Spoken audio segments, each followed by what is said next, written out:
If you bought 6 acres of abandoned land, how would you go about transforming it into a family off-grid homestead? What if it was very overgrown and half of it was inaccessible? And what if you had absolutely no experience homesteading?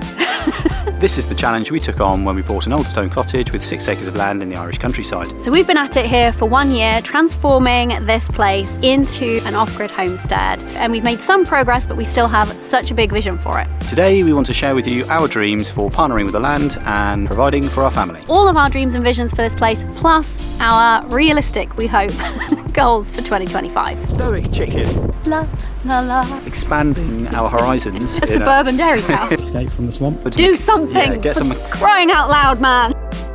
So next week we're planning on a really exciting video, firming up our plans for the cottage renovation and sharing with you the solutions that we found to some of the problems we're experiencing with the design that you guys helped us with. So that's really exciting, but we thought it's been a while since we've talked about our plans for this land, and I don't think we've ever actually shared all of our dreams for this place, have we? No, I don't think so. So we thought it'd be really fun to bring you on this windy trip around our land today as the sun is out, which makes a nice change, and talk you through our plans. Some of you folks have been leaving questions about how we fared after the last storm. Give you a little update. We're still alive. Yes. What's the plan? Number 1, don't fall in the mud. Batten down the hatches. Yeah, so I've put a strap on the roof of your she shed. Oh yay. Shelter the chicken coop as much as possible.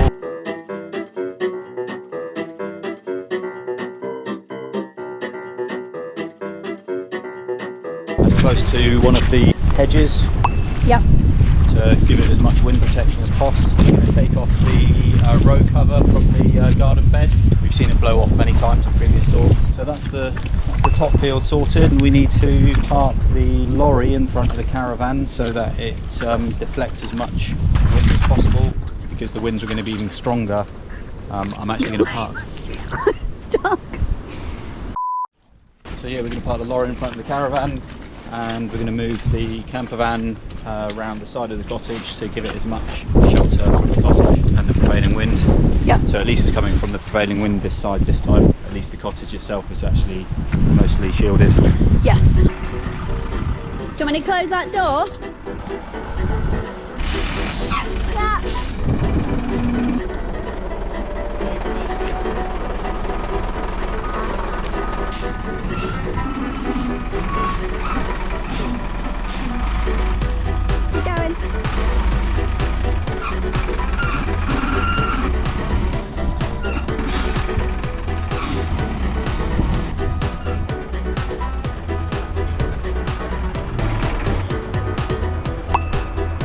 And then just pray. So, it's still really in the middle of the storm actually, but you're going to go assess for damage. We can have a little mooch around, people see. And you got your goggles on that one of our lovely viewers sent you. Phew, I think you probably should wear a hard hat. Need a biohazard suit. Don't get blown over. You got your phone? Take your phone in case you need me. Don't know what use I would be. I'd blow away before I get to you, but I could phone someone heavier. See the carnage we've got.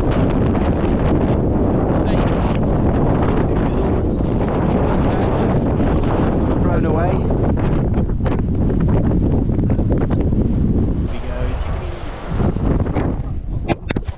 You guys did well to survive the night. To be fair, I'm going to take credit for that because I moved your coop into a safe spot, all sheltered in this little nook. This is what the hens think of the cold and the wind.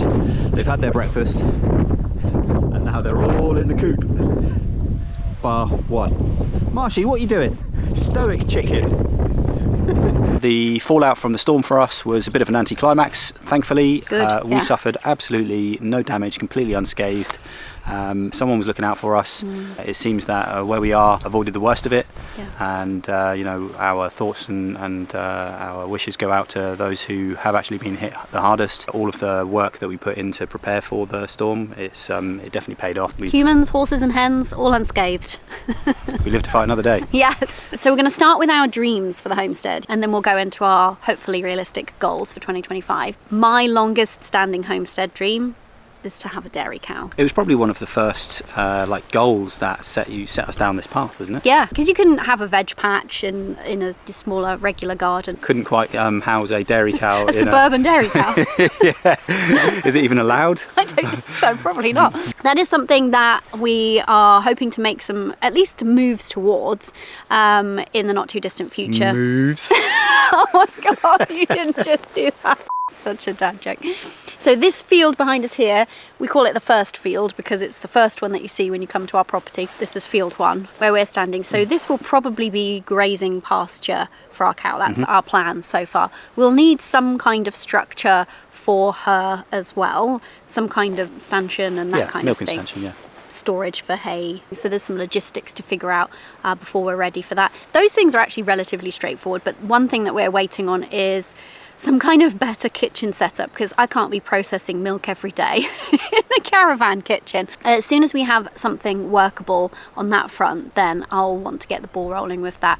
And something else that's exciting is that we've been chatting with lots of our friends around the lake here and our community. We've got other kind of budding homesteaders, which is really lovely. And I think that there's a wider desire for a milk cow. So we would produce too much for us as a family of 3. And so if we can be gifting that to our community here and have a kind of community cow and have other people help from time to time if we want to go away. Yeah, sharing the responsibility because it's a big responsibility. It is a big responsibility, yeah, and we're happy to take on the lion's share of it. But if we can partner with some of our friends and neighbours and then we can all be blessed with the milk. You can insert a clip of you gargling on the raw milk.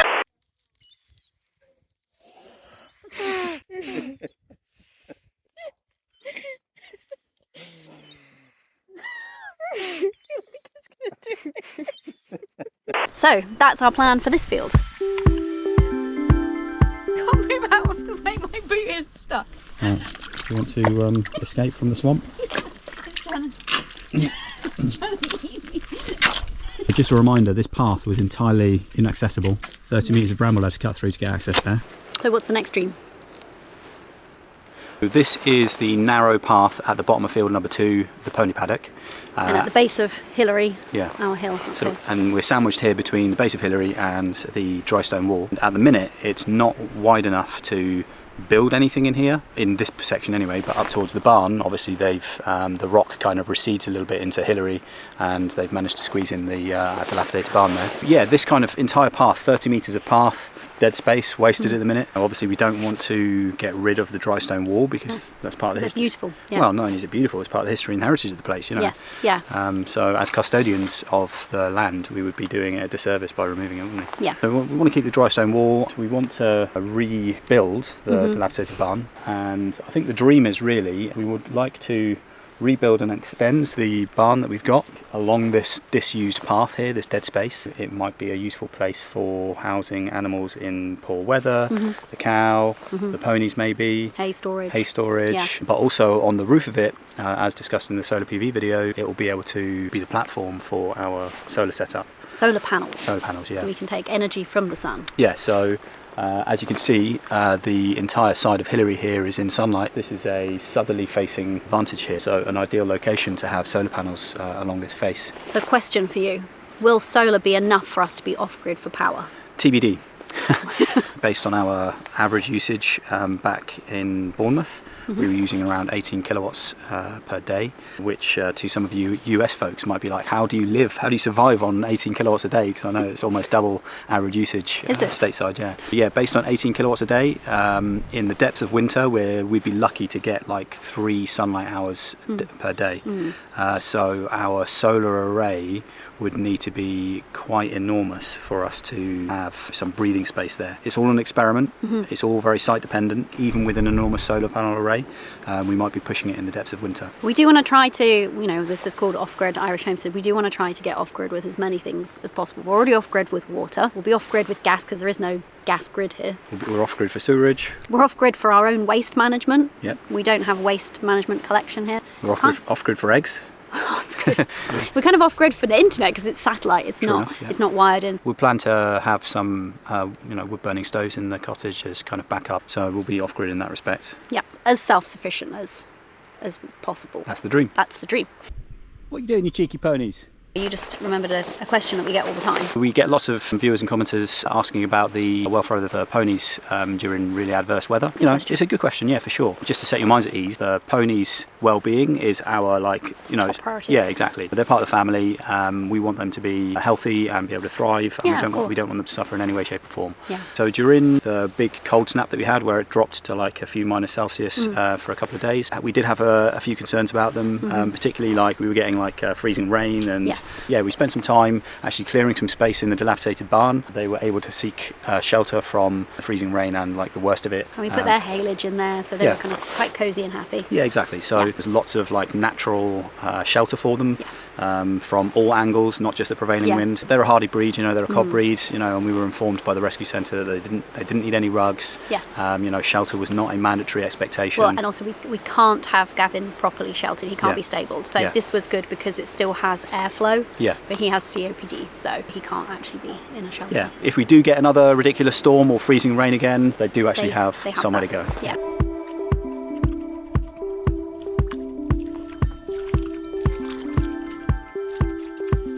We are currently at the base of Hillary, on the path from fields 1 and 2, sandwiched between Hillary and the Secret Garden, and just before we head up the side of Hillary up to the top 2 fields. Speaking of which, yeah. Any of you who have been with us for a while will have sweated and grunted with us up and down that hill. So all of our vegetable growing has been a literal labour of love, because mostly you, a little bit of me, but mostly you have manhandled all of the compost, all of the wood chip, all of the materials, everything up there to turn that abandoned parcel of land up there into most of our homesteading focus. It's probably our most popular comment. Why don't you have a quad bike or a tractor or a side-by-side? Get some powered... Do something! Yeah, get some crying out loud, man! Get some mechanical powered means to get up the side of Hillary. Why are you doing it all by hand? And if we had a choice, we would not be choosing to do this. It's not because we haven't thought of the options. Yeah, but the reason it's not feasible is because the actual, the side of Hillary has got a small stream running down it in depths of winter. It's really gnarly and rocky, and it's not just a straight path. No, it's also really narrow in parts, like just enough for us to get through. Yeah. That path wouldn't be traversable by a wheeled vehicle. A tractor vehicle would struggle as well. Yes. It's only like something with legs, you know, animals, us, can actually get up it in a minute. It's becoming more and more difficult to do anything up there. Which is one of the reasons why we think nobody wanted this property, because it was so overgrown, and it is essentially like a valley. Like, it's steep down and then steep up. So those back fields that are flat are completely inaccessible. Yeah, I think in agricultural terms you would describe it as marginal. Marginal land, yes. At best. At best. So what's the dream? The dream is to be able to form a roadway so that we can get something, a track, anything, up to the top 2 fields with a trailer, so that we don't have to manually carry and lug materials. Rucksacks of compost. Feed.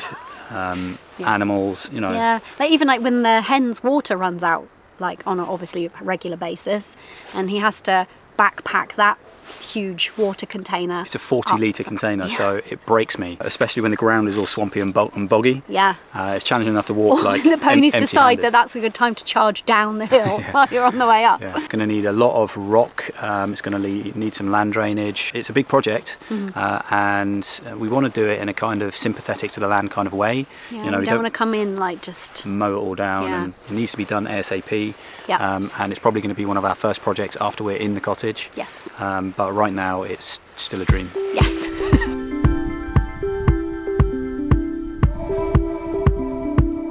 So we're down here in front of what we call the Secret Garden. We couldn't show this area on our last land tour because we filmed that in summer. And one of the advantages of filming this in winter is that a lot of the stuff has died back, so you can actually get in there. This is the Secret Garden, and it's at the base of field number 2.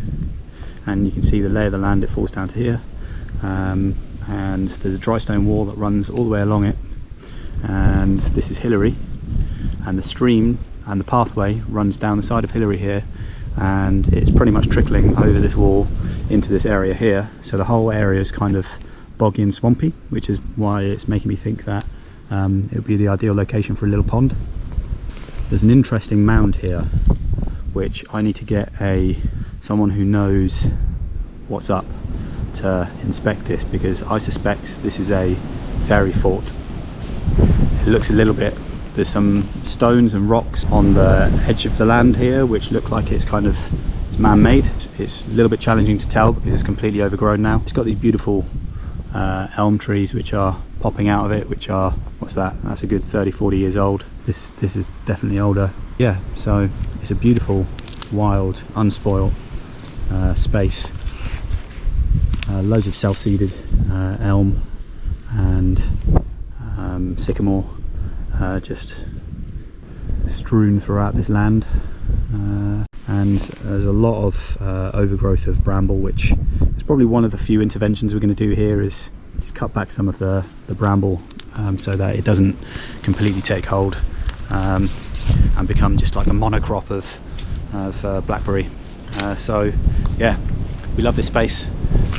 We love it for all of its gnarly wild beauty, so won't be doing much here.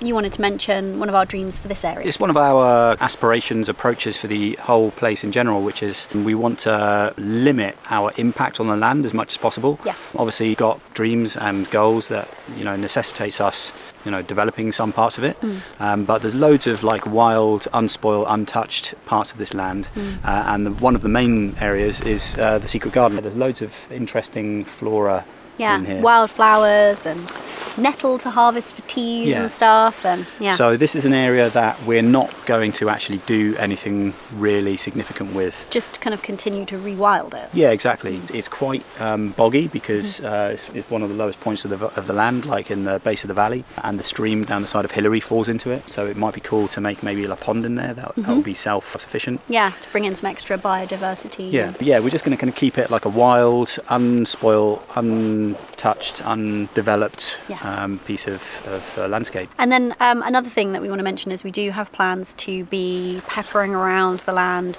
native trees as well, native species trees. Yeah, so all of the oak and alder, rowan, that will outlast us. Yes. Yeah, so that we want to leave this place better than we arrived at it. That's our goal. So that's something that we might even make a headway on in 2025. Yeah, for sure. Yeah, there's a scheme which is coming up in Free Trees Ireland. They're a registered charity, and they essentially just give out free native bare root saplings. We'll be replanting some of these amazing species of tree for future generations to enjoy. Yeah, and that feels exciting to do, doesn't it? Yeah, really cool.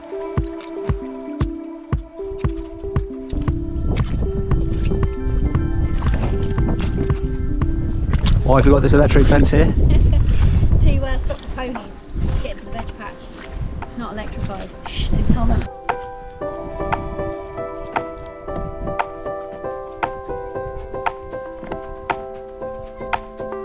We're up in the main centre of the homestead operations here. We're in the garden. We're in the garden, and we made a huge amount of progress up here, haven't we? Yep. Really happy with it. So what are our dreams though? Our dreams are to pretty much fill this entire field with our crops. So that's all of our main root veg, all of our leafy veg. The goal being to be able to, as best as we can, get to like, what do you reckon, like 80% self-grown? 80% would be the dream, yeah, for sure. Yeah. Well, 100% would be the dream, but that's never going to happen. Yeah, because we can't grow coffee or chocolate. So realistic expectations. I think 70-80% is kind of what I'd be really pleased with. So raising our own veg, we have our own eggs, we do want to raise our own meat. Yes. Well, one of the plans is to have meat birds, so chickens, raise chickens for meat. As part of having a dairy cow, we might raise a steer for beef. And then in the backfields, you've got more plans for meat, but we'll get onto that in a minute. This is our main growing space. It gets most sunlight hours. It's one of the flattest fields that we have.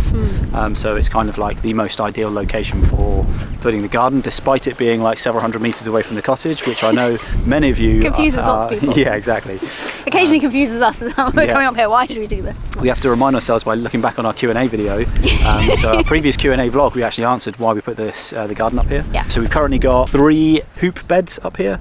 One for our garlic, one for our root veg, and one for our perennial stuff. There will be no further expansion of this, with the exception of one minor bed, which we'll talk about in a sec.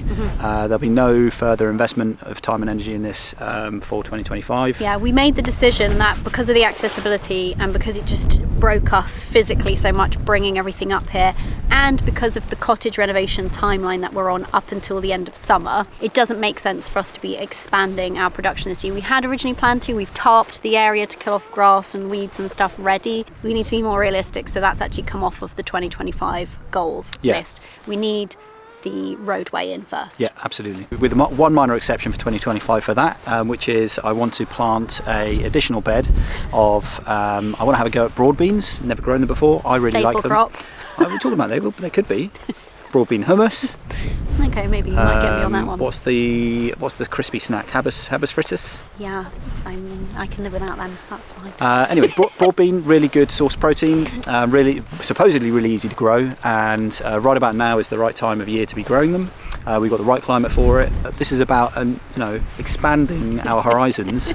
So broad beans. So I'm going to build a new broad bean bed, 1.2 metre by 2.4 metre bed. No dig. Just going to carry 10, 12 bags of compost up here and call it done. So that's the only expansion for 2025 on the garden. Yes. The meat birds, sure, if we're going to get into 2025, we don't know. That might come into the list on 2025, mightn't it? Because we can no longer buy organic pasture-raised chicken locally. That might be something that we have to bump up the list. Yeah, we'll see. It's not the rearing them, it's the processing is the problem. Yeah. Again, in a similar vein to with the being ready for a dairy cow, it's the processing, isn't it? Yeah. Of the milk. We just need better kitchen facilities. Yeah, you need the space, you need the facilities. We need like a hot tank of water that doesn't run out after 2 minutes. Okay. They can do more than wash up 3 plates. Yeah. So we'll see. So this is where the broad bean bed is going to go, in line with the elephant garlic and the kale beds. I'll just butt it up against where the blue coil pipe is there at the minute. So this is just galvanised welded mesh, 8x4 sheet with a 3-inch square gap. This will be used as the support for the broad beans rather than messing around with bamboo and string and twine and all the rest of it. This will be used for supporting the broad beans as they grow. Yeah, we'll see how that goes. It's a bit of an experiment, or a experienced horticulturist use it as a technique. I liked the no hassle approach, so yeah, we'll see how that works out.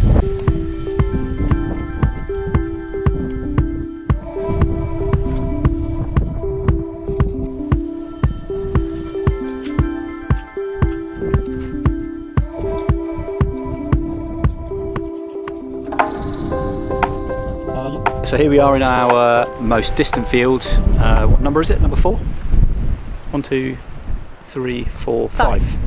So it's the most distant, and as a result it's the least used. Nothing in here at the minute, quite wild. But the plan, or the dream for up here, is I would like to plant an orchard, a mixed orchard, mostly apple trees, but a bunch of other interesting varieties of pear, plum, some nut trees, berries. So that would be the main use up here, but also between the rows of trees we'll be able to keep possibly chicken tractors for, we might be able to keep some meat birds in here. So our laying hens, they're in a chicken tractor as well at the moment, so we rotationally graze them, so we could bring them in here. And also exciting, it's one of my dreams for a long time, is I'd like to rear some pigs. Yes. So maybe 3 pigs at a time. Have them in some electric fencing between the trees with enough distance so that they don't kind of root up the trees. That's the dream.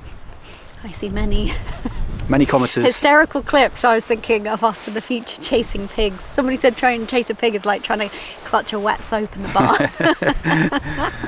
We've had some comments saying pigs and trees don't work, and you're absolutely right, with the exception. But we're going to do it anyway. We're going to do it anyway, yeah.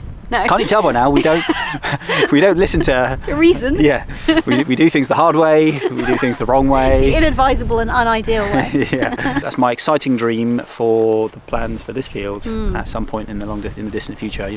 I wanted to plant trees here ASAP as soon as we landed, because of course there's a many years kind of lag time between planting the trees and them coming to fruit. We've just got to prioritise these things. Slow and steady. Slow and steady. So I just remembered one more thing that we want to put up here. Bees. Yeah. So we both did a beekeeping course before we left the UK and went travelling, so a while ago now. We probably have to refresh what we learned. But there's lots of beekeepers around the lake here, and we definitely want to join their ranks at some point, don't we? You are a big fan of honey. Love honey. It's basically Winnie the Pooh. Yeah. In terms of the self-sufficiency vibe. Yeah, that's a big deal actually. Yeah, you could use honey as an alternative to sugar in pretty much everything, really. Yeah, and then also having the beeswax. Yeah. So that's exciting. And the pollination benefits. Yes, yeah. There's just like so much upside. With Yeah, these. it's a win-win. It's a no-brainer, really, and it's really therapeutic. Like looking in the frames with all of the worker bees just mooching about on their comb. It's like watching fire. Yeah. You know, that kind of like, it puts you almost in a trance, doesn't it? is, That yeah. like nature moving in that way. Yeah. So bees. We don't know how soon that would be, but that would be something else that we're looking forward to. So, recap of our 2025, we hope realistic, we're not very good at realistic goals for the homestead. Well, yeah, I mean, as you can tell from this video, we don't have many 2025 goals, Yes. and that's because we need to focus on getting the cottage habitable. That's our 2025 goal, Yes. number one. Yeah. And also, though, I think one of the reasons why we don't have that ambitious of goals for 2025 for the homestead is because what was supposed to be an experiment with growing veg this year turned out to be like a wild success. So hopefully, if we can even just replicate that, even partly replicate that, that's pretty good. We've been eating a lot of our own veg. It's been about, maybe 20%. We've been eating about 20% of our own grown food consistently lately anyway, which feels phenomenal for year one. And actually, our experiment, we did much more than we originally set out to do in 2024. Yeah. So actually, what we should have done, split over 2 years, we did in the one. Got carried away. Yeah. So we feel like... And now we're knackered. Yeah. So we feel like from a gardening point of view, we've kind of achieved what we wanted to achieve. Yeah. So 2025, we can take our foot off the gas. Yeah. And The spade. off the spade, yeah. No expansion, barring the broad beans, but just kind of continue as is. Depending on how the rest of the renovation goes over the summer and what the weather's like in the autumn and our cash flow by the autumn, we might tackle the roadway, the access. So that might be something, just because that opens up so many possibilities then for 2026, doesn't it? For sure. So that's in our sights. What else is in our sights? Maybe meat birds, maybe a milk dairy cow.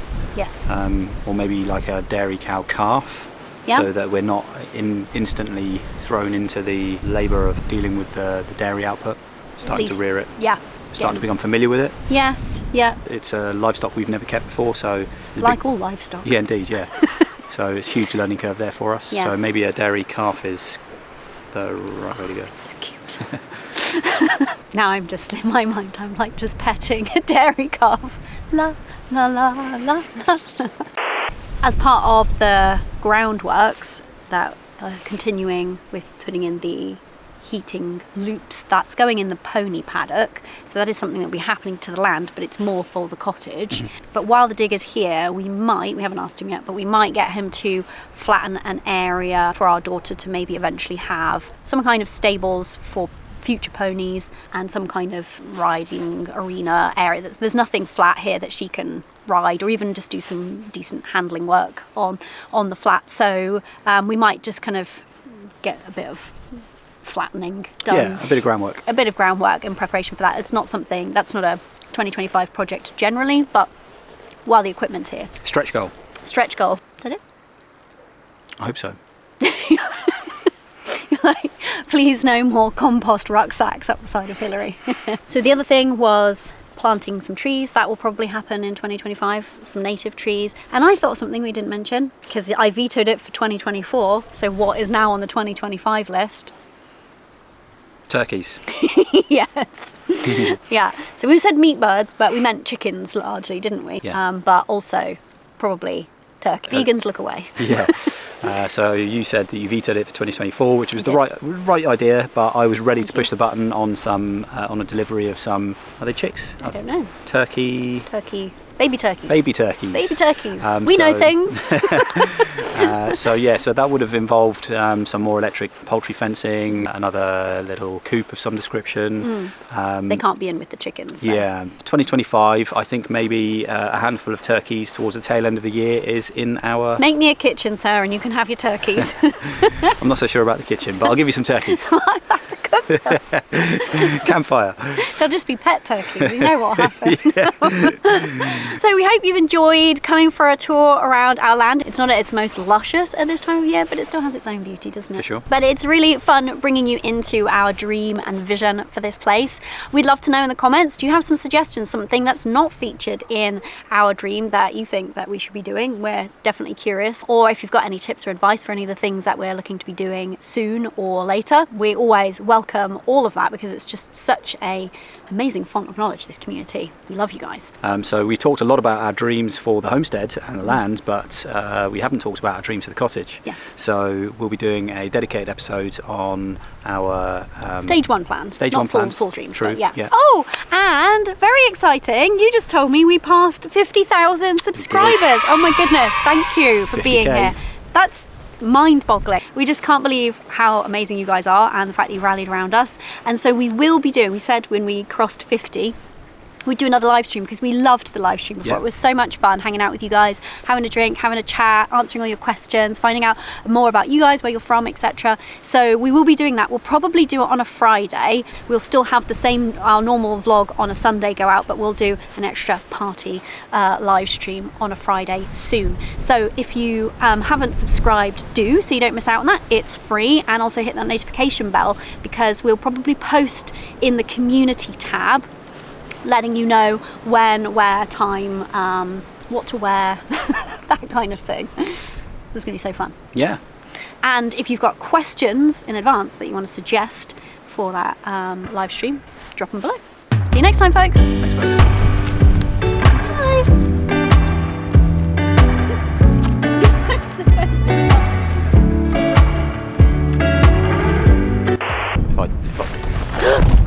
Good catch. That sounded really... Yeah. Yeah? Yeah. Yeah. Little update, yeah. Update? Update. We had planned to expand... We planned. It's the most distant. It's like, boop, boop, boop. For sure. What do you think?